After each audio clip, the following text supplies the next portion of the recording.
"What do you mean you've already spent the money?" I asked, my voice trembling as I stared at my father-in-law across the kitchen table. "That was our house down payment.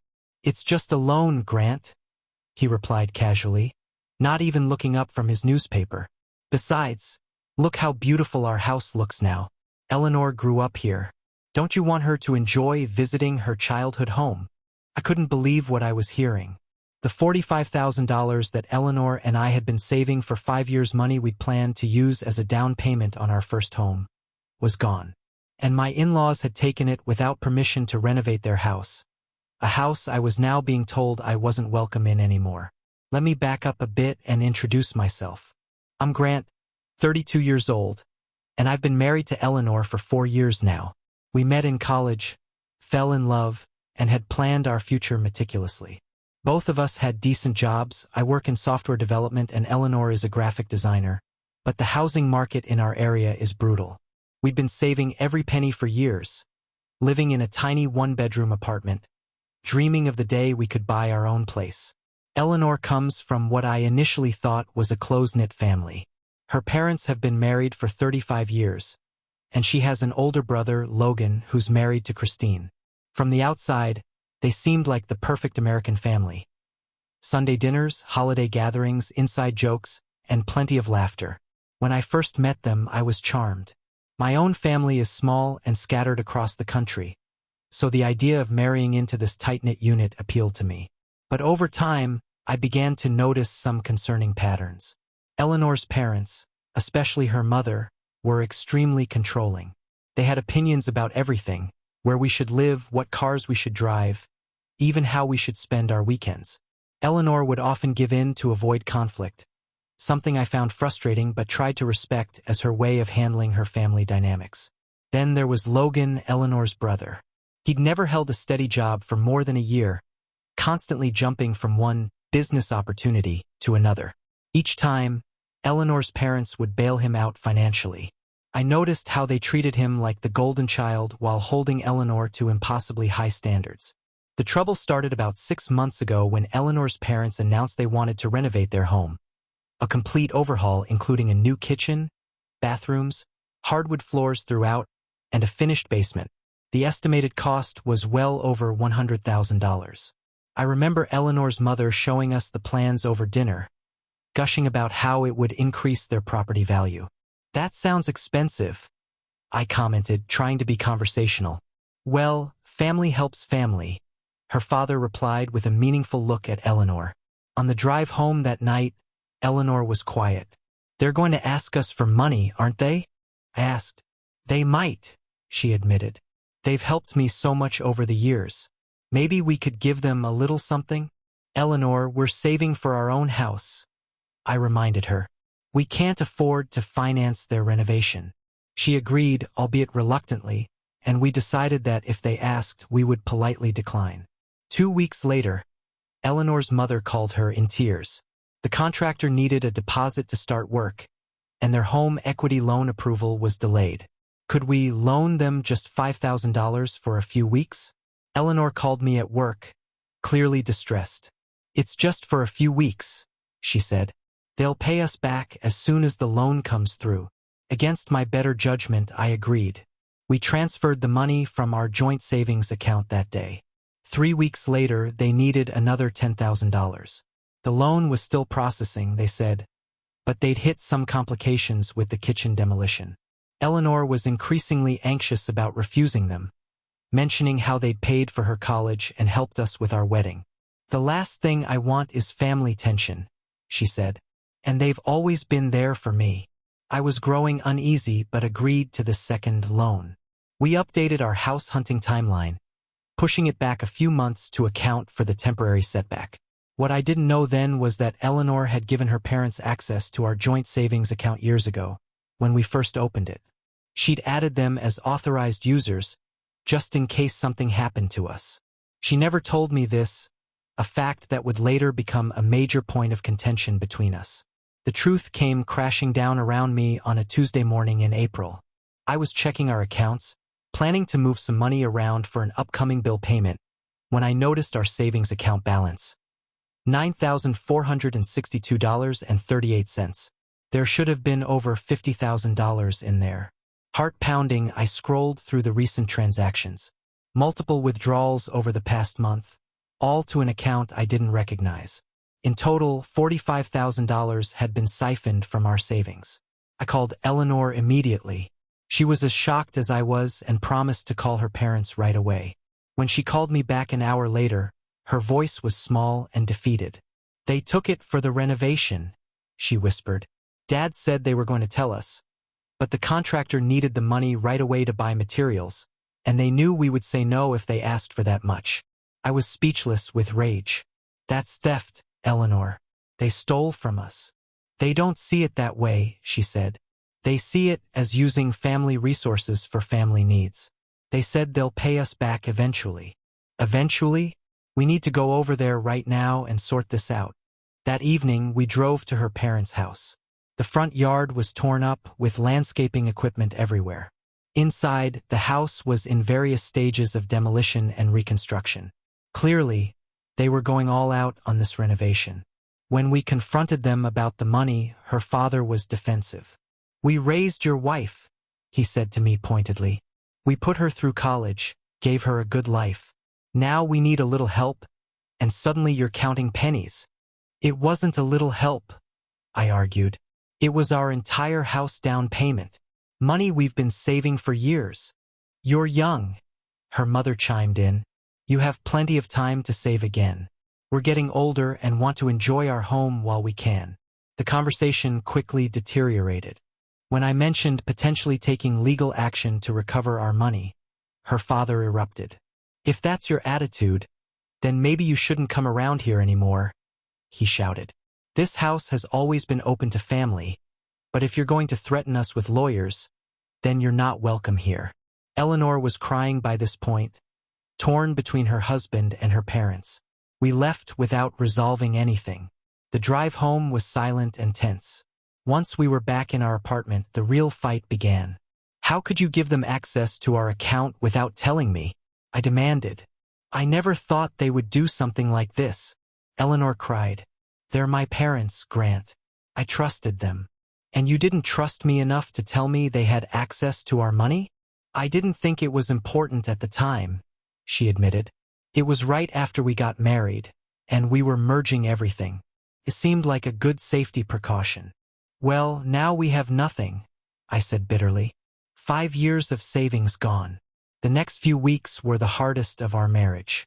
Eleanor reached out to her brother Logan, hoping he might intervene or even help replace some of the money, but he sided with their parents. In fact, I later learned that part of the renovation included converting the basement into an apartment for Logan and Christine, who were having financial difficulties. Again, "Logan says we're being selfish," Eleanor told me after talking with her brother. "He says Mom and Dad have always helped everyone in the family, and now it's our turn to help them." I was furious. They didn't help us. They stole from us. And now Logan and Christine get a free place to live out of our money? This is insane.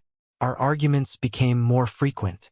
Eleanor kept insisting that confronting her parents would only make things worse, while I felt that rolling over would just invite more financial abuse in the future. I suggested marriage counseling, but Eleanor was resistant, afraid that a therapist would take my side against her family. Meanwhile, I consulted with my friend Alexander, who had gone through a similar situation with his ex-wife's family. "You need to protect yourself now," Alexander advised over beers one night. "Change all your accounts, check your credit reports, and maybe talk to a lawyer about your options." Following his advice, I opened a new individual account at a different bank and started depositing my paychecks there.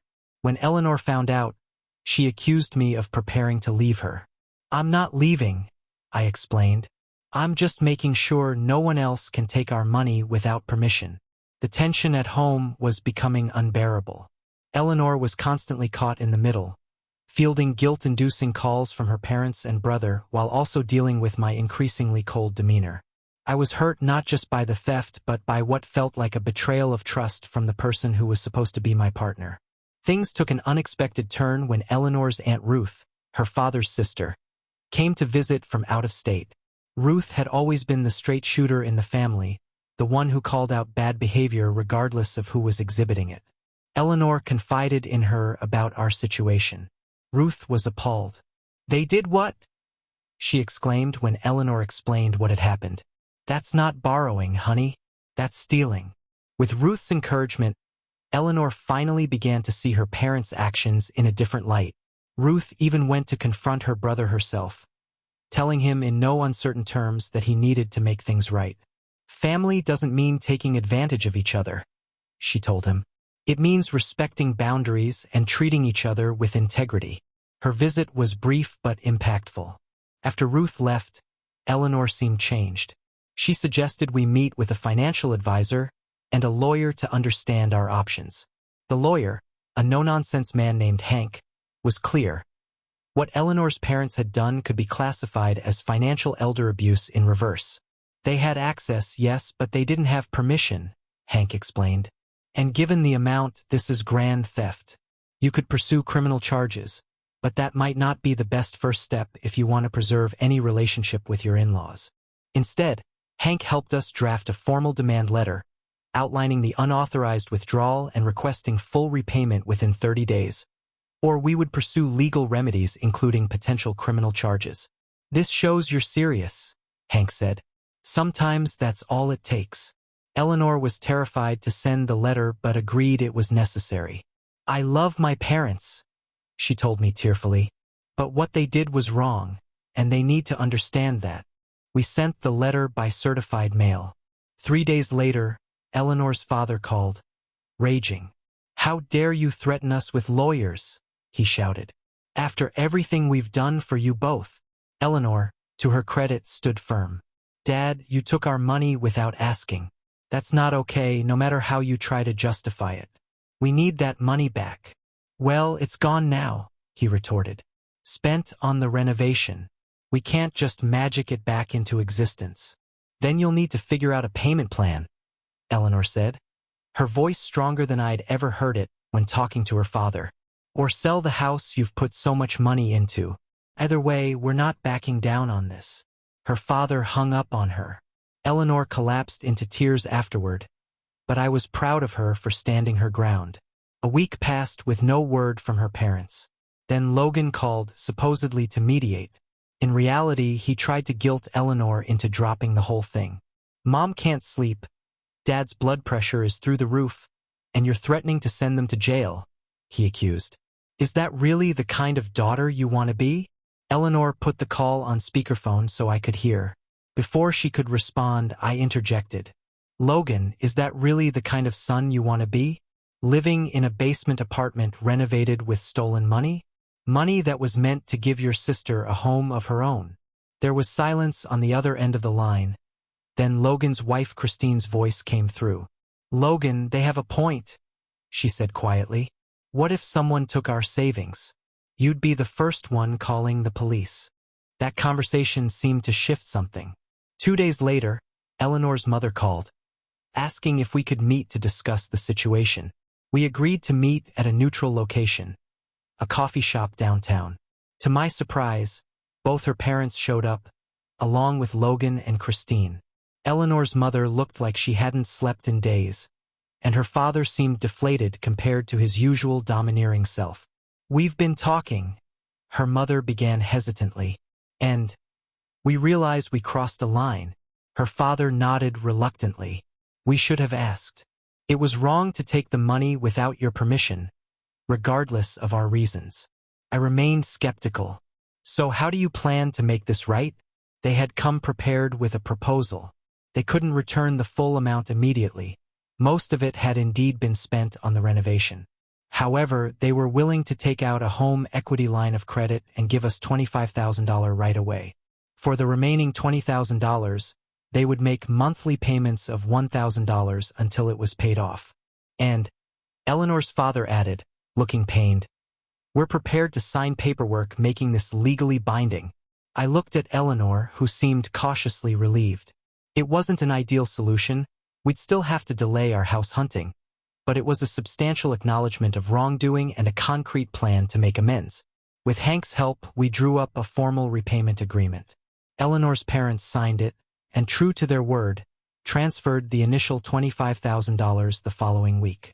They've made regular monthly payments since then, and we're now about halfway through recovering the full amount. The relationship with Eleanor's parents is different now, more distant, more formal, but in many ways healthier. They no longer feel entitled to make financial decisions for us, and Eleanor has become much more assertive about setting boundaries with them. As for Logan and Christine, an unexpected development occurred.